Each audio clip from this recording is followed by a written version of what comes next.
வலுவற்றதை வலுவாக்கு. தாவரங்களில் பல வகைகள் உண்டு. அதில் 2 வகைகளை பற்றி நாம் தியானிப்போம். ஒன்று மரம் போன்ற தாவரங்கள், வேம்பு, ஆலமரம், தென்னை மரம் போன்றவற்றையெல்லாம் எடுத்துக் கொள்ளுங்களேன். அவற்றின் தண்டு மிகவும் வலுவானது.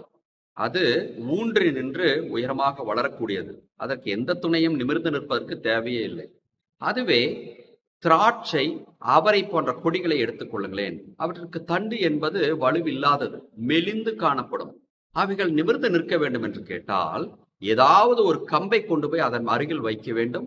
அந்த கம்பின் துணையோடு, வலுவாக இருக்கக்கூடிய கம்பின் துணையோடு அவைகள் வளர்ந்து செல்லும். ஆக வலிமையானவர்களுக்கு எதுவும் தேவையில்லை, வலுவற்றவர்களுக்கு வலுவான ஒன்று தேவை என்பதை தாவரங்கள் உணர்த்துகின்றன.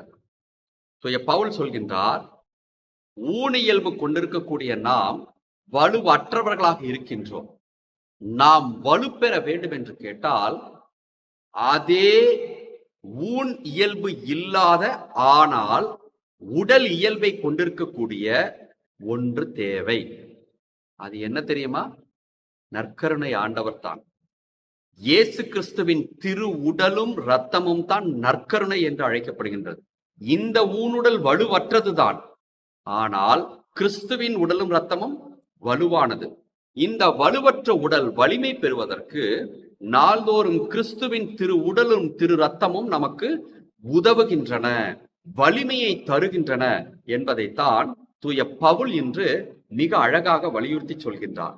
கிறிஸ்துவின் திருவுடலும் திரு இரத்தமும் எதனால் ஆனவை தெரியுமா? இறை வார்த்தையால் ஆனவை.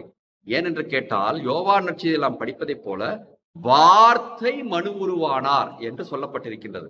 ஆகவே கிறிஸ்துவின் திருவுடலும் திரு இரத்தம் இறை வார்த்தையால் ஆகியிருப்பதால் இரட்டை வலுவானது நமக்கு கிடைக்கின்றது. இறை வார்த்தை என்ற வலிமை, கிறிஸ்துவின் உடலும் இரத்தமும் என்ற வலிமை, இரண்டும் கிடைக்கின்ற பொழுது நாம் ஏன் வலுவில்லாதவர்களாக இருக்கின்றோம்? வலிமை மிக்கவர்களாகத்தான் இருப்போம் என்பதைத்தான் தூய பவுல் சொல்கின்றார். எனவே நான் வலுவில்லாதவன் என்று உணர்கின்ற பொழுது இறை வார்த்தை எடுத்து வாசிப்போம், அதே சமயத்தில் ஆலயத்திற்கு சென்று நற்கருணை வாங்கி உண்போம், வலிமை பெறுவோம்.